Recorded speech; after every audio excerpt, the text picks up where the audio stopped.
बहुत पुराने जमाने की बात है, जब दुनिया में न इतनी भीड़ थी और न इंसानों के दिल इतने सख्त हुए थे।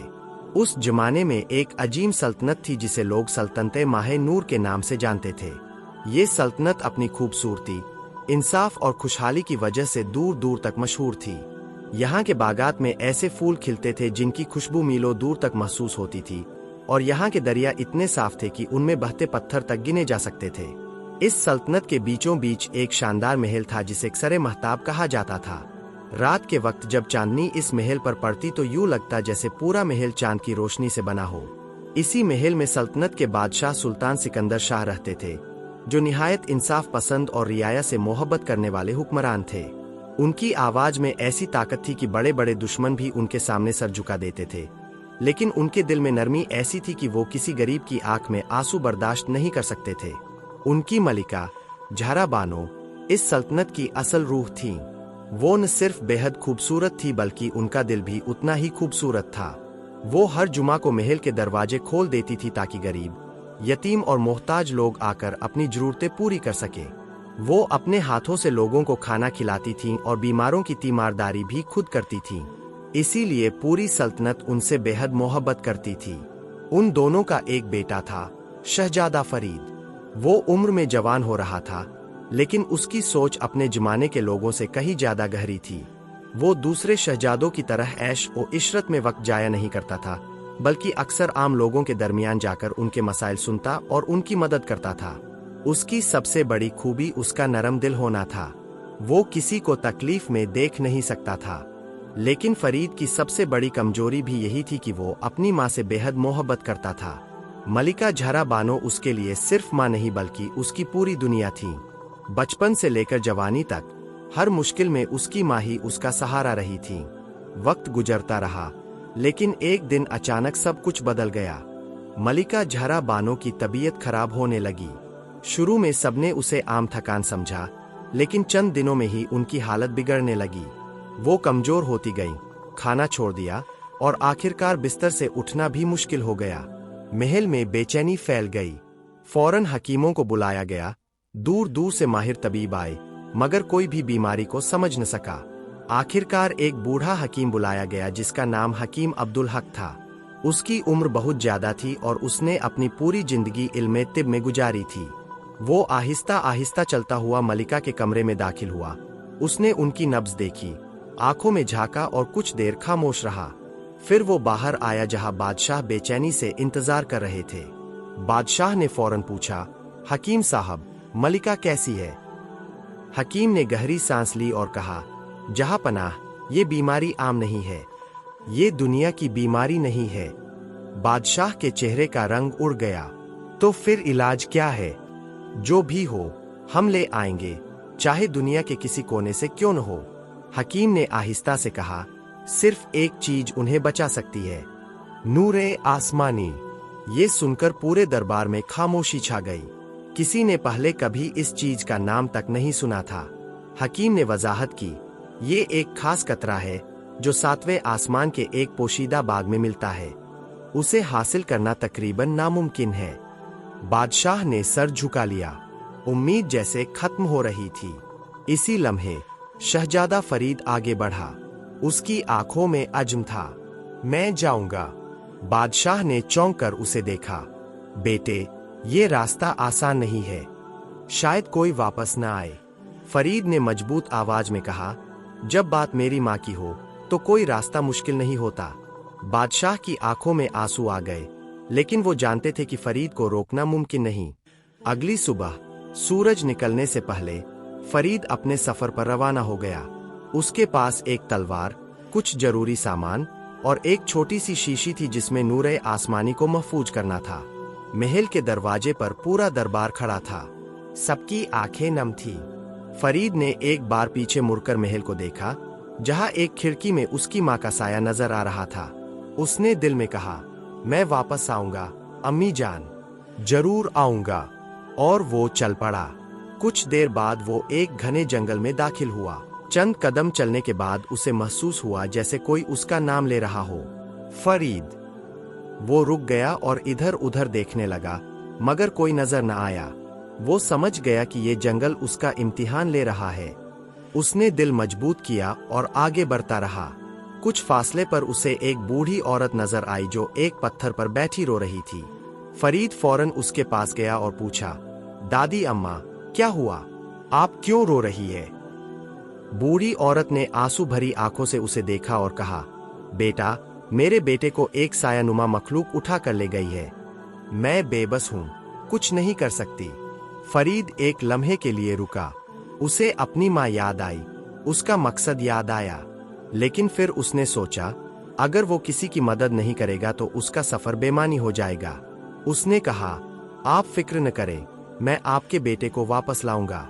बूढ़ी औरत ने उसे एक गुफा की तरफ इशारा किया। फरीद वहां पहुंचा तो अंदर एक अजीब सा अंधेरा था। अचानक एक आवाज गूंजी, कौन है?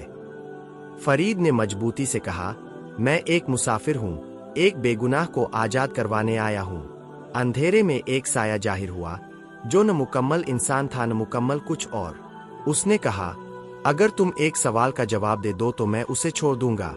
फरीद ने सर हिलाया, पूछो। साया बोला, वो क्या चीज है जो नजर नहीं आती, लेकिन टूट जाए तो इंसान अंदर से बिखर जाता है? फरीद ने चंद लम्हे सोचा, फिर जवाब दिया, एक बार। कुछ देर खामोशी रही, फिर साया पीछे हट गया और एक नौजवान को आजाद कर दिया। फरीद ने जैसे ही उस नौजवान को बाहर निकाला, वो बूढ़ी औरत अचानक बदलने लगी। उसकी कमर सीधी हो गई, झुर्रियां गायब हो गईं, और उसकी आंखों में एक अजीब सी रोशनी पैदा हो गई। चंद लम्हों में वो एक नूरानी वजूद में तब्दील हो चुकी थी। फरीद हैरान रह गया। आप कौन है? वो मुस्कुराई और बोली, मैं तुम्हारा इम्तिहान ले रही थी। मैं इस जंगल की निगहबान हूँ। मैंने देखना चाहा कि तुम अपने मकसद के बावजूद किसी अजनबी की मदद करते हो या नहीं। फरीद ने सर झुका लिया। मदद करना फर्ज है, चाहे वक्त कितना ही कम क्यों न हो। वो खुश हुई। याद रखो, यही खूबी तुम्हें आगे भी बचाएगी। लेकिन एक बात जेहन में रखना, वापसी का रास्ता ज्यादा खतरनाक होगा। हर वो चीज जो तुम देखोगे, जरूरी नहीं कि वो सच हो। ये कहकर वो रोशनी में तब्दील हुई और गायब हो गई। फरीद ने गहरी सांस ली और अपना सफर जारी रखा। चंद दिनों के सफर के बाद वो एक ऐसी वादी में पहुंचा जहां जमीन जल रही थी। ये आग की वादी थी। यहाँ हवा भी गर्म थी और जमीन पर कदम रखना मुश्किल था। दूर दूर तक आग की लहरें उठ रही थीं, जैसे कोई दरिया बह रहा हो। फरीद ने गौर किया तो उसे कुछ बड़े पत्थर नजर आए जो आग के बीचों बीच खड़े थे। वो समझ गया कि यही उसका रास्ता है। उसने अपने कपड़े मजबूती से बांधे, तलवार संभाली और एक एक पत्थर पर छलांग लगाते हुए आगे बढ़ने लगा। हर छलांग उसकी जान को खतरे में डाल रही थी। एक जगह उसका कदम फिसला और वो लगभग आग में गिरने वाला था, लेकिन उसने फौरन खुद को संभाल लिया। उसका दिल जोर जोर से धड़क रहा था, लेकिन उसने हिम्मत नहीं हारी। आखिरकार वो उस वादी को पार करने में कामयाब हो गया। उसके बाद वो एक अजीब जंगल में दाखिल हुआ। ये बर्फ का जंगल था। यहाँ के दरख्त बर्फ से बने हुए लगते थे और हर तरफ ठंड ही ठंड थी। लेकिन इस जंगल की सबसे खतरनाक चीज उसकी आवाजें थीं। फरीद, बेटा। ये आवाज उसकी माँ की थी। फरीद रुक गया। उसका दिल तेजी से धड़कने लगा। उसने इधर उधर देखा, लेकिन कोई नजर न आया। बेटा, इधर आओ, मैं तुम्हारा इंतजार कर रही हूं। ये आवाज इतनी हकीकी थी कि उसकी आंखों में आंसू आ गए। एक लम्हे के लिए उसके कदम रुक गए, लेकिन फिर उसे जंगल की निगहबान की बात याद आई।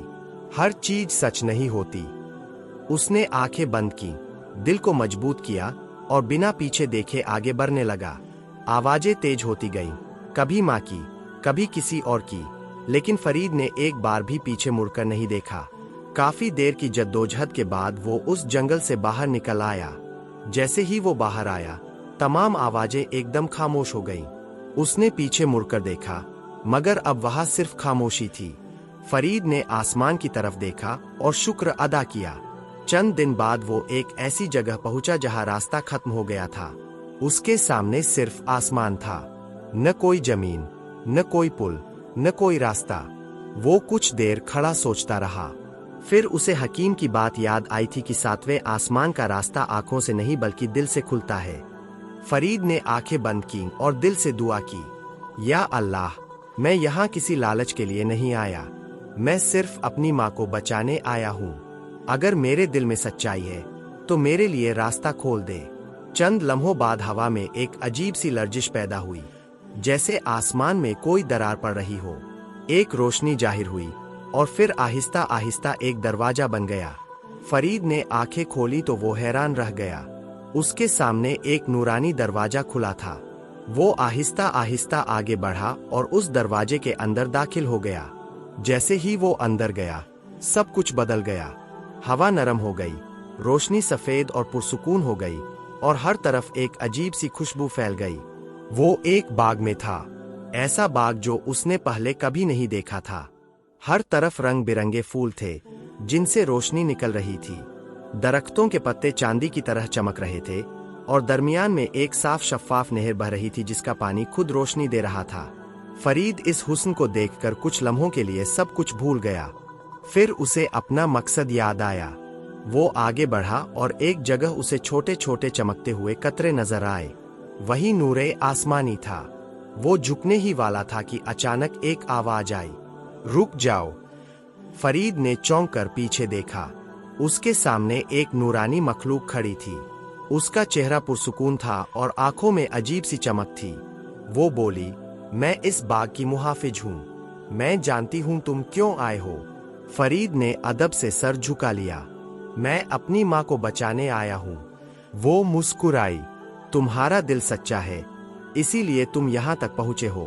तुम ये नूर ले जा सकते हो, लेकिन सुनो, असल इम्तिहान अभी बाकी है। फरीद ने गौर से सुना। वो बोली, वापसी में तुम्हें एक ऐसी चीज मिलेगी जिस पर तुम सबसे ज्यादा भरोसा करते हो। वो तुम्हें रोकने की कोशिश करेगी। अगर तुमने गलत फैसला किया तो सब कुछ खत्म हो जाएगा। फरीद के दिल में हल्की सी बेचैनी पैदा हुई, लेकिन उसने खुद को मजबूत रखा। मुहाफिज ने एक छोटी सी शीशी निकाली और नूर के चंद कतरे उसमें भर दिए। फिर वो शीशी फरीद को दे दी। इसे संभाल कर रखना, यही तुम्हारी उम्मीद है। फरीद ने नूरे आसमानी की शीशी को मजबूती से अपने सीने से लगाया और वापसी का सफर शुरू किया। अब उसके कदम पहले से ज्यादा तेज थे, क्योंकि हर गुजरता लम्हा उसकी माँ की जिंदगी से जुड़ा हुआ था। वह जानता था कि अगर वह देर कर गया तो शायद सब कुछ खत्म हो जाए। रास्ता वही था, मगर अब हर चीज ज्यादा मुश्किल लग रही थी। बर्फ के जंगल में दाखिल होते ही वही आवाजें दोबारा गूंजने लगी, फरीद बेटा, रुक जाओ। इस बार आवाज पहले से ज्यादा कमजोर और दर्द भरी थी। फरीद का दिल कांप गया, मगर उसने खुद को संभाला और बिना रुके आगे बढ़ता रहा। उसने अपने दिल को समझाया कि यह सब धोखा है, हकीकत नहीं।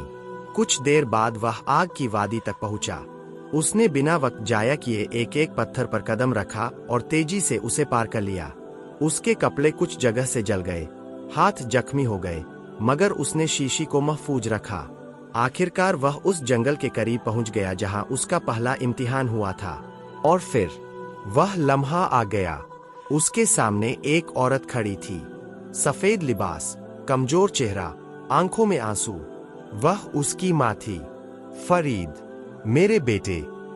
फरीद के कदम वहीं रुक गए। उसका दिल जोर जोर से धड़कने लगा। उसकी आंखों में आंसू आ गए। अम्मी जान। वह औरत उसके करीब आई। बेटा, मैं तुम्हें लेने आई हूं। मुझे छोड़कर क्यों गए थे? आओ, घर चलते हैं। यह सब इतना हकीकी था कि फरीद का दिल टूटने लगा।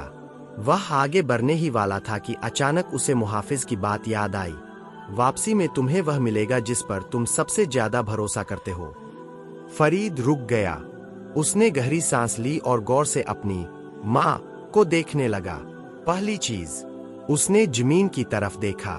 सूरज की रोशनी एक तरफ से आ रही थी, मगर उस औरत की परछाई उल्टी सिमत में थी। फरीद के दिल में शक पैदा हुआ। दूसरी चीज, उसने आवाज पर गौर किया। आवाज बिल्कुल माँ जैसी थी, मगर एक लम्हे के लिए उसमें एक अजीब सी सख्ती आ रही थी, जैसे कोई नकल कर रहा हो। तीसरी चीज, उसने आहिस्ता से उस औरत का हाथ थामा। हाथ बर्फ की तरह ठंडा था। अब फरीद को यकीन हो गया, यह उसकी माँ नहीं थी। लेकिन उसने अपने चेहरे पर कुछ जाहिर नहीं होने दिया। वह नरम आवाज में बोला, अम्मी जान, आप थक गई होंगी, आइए पहले बैठते हैं। वह औरत मुस्कराई, मगर उस मुस्कुराहट में एक अजीब सी चालाकी छिपी हुई थी। फरीद ने उसके हाथ की तरफ देखा। बाएं हाथ की छोटी उंगली में एक स्याह रंग की अंगूठी थी। इसी लम्हे उसे मुहाफिज की बात याद आई थी कि असली ताकत वही होगी। फरीद ने दिल ही दिल में मंसूबा बनाया। वह बोला, अम्मी जान, जाने से पहले एक बार वह दुआ सुना दें जो आप हमेशा पढ़ती थीं। वह औरत एक लम्हे के लिए रुकी। कौन सी दुआ? फरीद ने फौरन कहा, वही जो आप मेरे सर पर हाथ रखकर पढ़ती थीं। अब वह औरत उलझन में आ गई। इसी लम्हे उसने अपना हाथ उठाया, और यही वह लम्हा था जिसका फरीद इंतजार कर रहा था। फरीद ने फौरन उसकी उंगली पकड़ी और पूरी ताकत से अंगूठी को मरोड़ दिया। अंगूठी टूट गई। अगले ही लम्हे एक खौफनाक चीख गूंजी। वह औरत बदलने लगी। उसका चेहरा बिगड़ गया, आंखें लाल हो गईं, और उसकी असल शक्ल सामने आ गई, एक खौफनाक जादूगरनी। तुमने मुझे धोखा दिया, वह चीखती रही, मगर उसका जिस्म आहिस्ता आहिस्ता धुएं में तब्दील होने लगा। कुछ लम्हों में वह मुकम्मल तौर पर राख बन गई और हवा में बिखर गई। खामोशी छा गई। फरीद कुछ लम्हों तक वही खड़ा रहा। उसका दिल तेजी से धड़क रहा था। फिर उसने फौरन अपनी शीशी को चेक किया। वह महफूज थी। उसने आसमान की तरफ देखा, शुक्र है या अल्लाह, और फिर वह दौड़ पड़ा नूर महल की तरफ। जब फरीद महल पहुंचा तो वहां का मंजर बदल चुका था। हर तरफ खामोशी थी, लोग उदास थे, और फिजा में गम फैला हुआ था। उसका दिल डूब गया। वह बिना रुके अपनी माँ के कमरे की तरफ दौड़ा। कमरे में दाखिल होते ही उसके कदम रुक गए। मलिका जहरा बानो बिस्तर पर लेटी थीं, बिल्कुल साकित। फरीद के हाथ से तकरीबन शीशी गिर गई। वह आहिस्ता आहिस्ता उनके करीब गया, घुटनों के बल बैठ गया और उनका हाथ थाम लिया। हाथ ठंडा था। उसकी आंखों से आंसू बहने लगे। अम्मी जान, मैं आ गया, मगर देर हो गई। कमरे में मौजूद सब लोग खामोश थे। किसी में हिम्मत नहीं थी कुछ कहने की।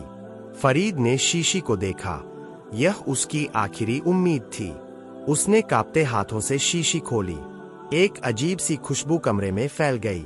उसने आहिस्ता से एक कतरा अपनी माँ के होठों पर टपकाया, और फिर इंतजार शुरू हुआ। एक लम्हा, 2 लम्हे, कुछ नहीं हुआ। फरीद का दिल टूटने लगा। लेकिन अचानक मलिका की उंगली हिली। फरीद ने चौंक कर देखा। फिर उनका सीना आहिस्ता से उठा। एक सांस, फिर उनकी पलकें हिली, और आहिस्ता आहिस्ता उनकी आंखें खुल गईं। फरीद! यह आवाज सुनकर फरीद टूट गया। वह जोर से रो पड़ा और अपनी माँ का हाथ अपने सीने से लगा लिया। अम्मी जान! मलिका ने कमजोर मुस्कुराहट के साथ उसके सर पर हाथ रखा। कमरे में खुशी की लहर दौड़ गई। लोग रो भी रहे थे और हंस भी रहे थे। बादशाह की आंखों में आंसू थे, मगर चेहरे पर सुकून था। उस रात महल में सुकून वापस आ गया। फरीद अपनी माँ के पास बैठा था, और वह आहिस्ता आहिस्ता ठीक हो रही थी। कुछ देर बाद मलिका ने कहा, बेटा, जब मैं बेहोश थी, मैंने एक ख्वाब देखा। फरीद ने गौर से सुना। मैंने एक खूबसूरत बाग देखा, और वहां एक नूरानी हस्ती थी। उसने कहा कि तुम आ रहे हो, और मुझे वापस जाना होगा। फरीद मुस्करा दिया। वह जान गया कि यह सब सच था। उसी रात फरीद महल की छत पर गया। आसमान साफ था और सितारे चमक रहे थे। वह आसमान की तरफ देखकर मुस्कराया। शुक्रिया। हल्की सी रोशनी उसके पास जाहिर हुई, जैसे कोई दूर से उसे देखकर मुस्करा रहा हो। और फरीद समझ गया, यह सब सिर्फ एक सफर नहीं था। यह मोहब्बत, सब्र और सच्चाई का इम्तिहान था। सच्ची मोहब्बत इंसान को वहां तक ले जाती है जहां तक वह खुद भी सोच नहीं सकता, और जो दिल से सच्चा हो, अल्लाह उसके लिए रास्ते खुद बना देता है।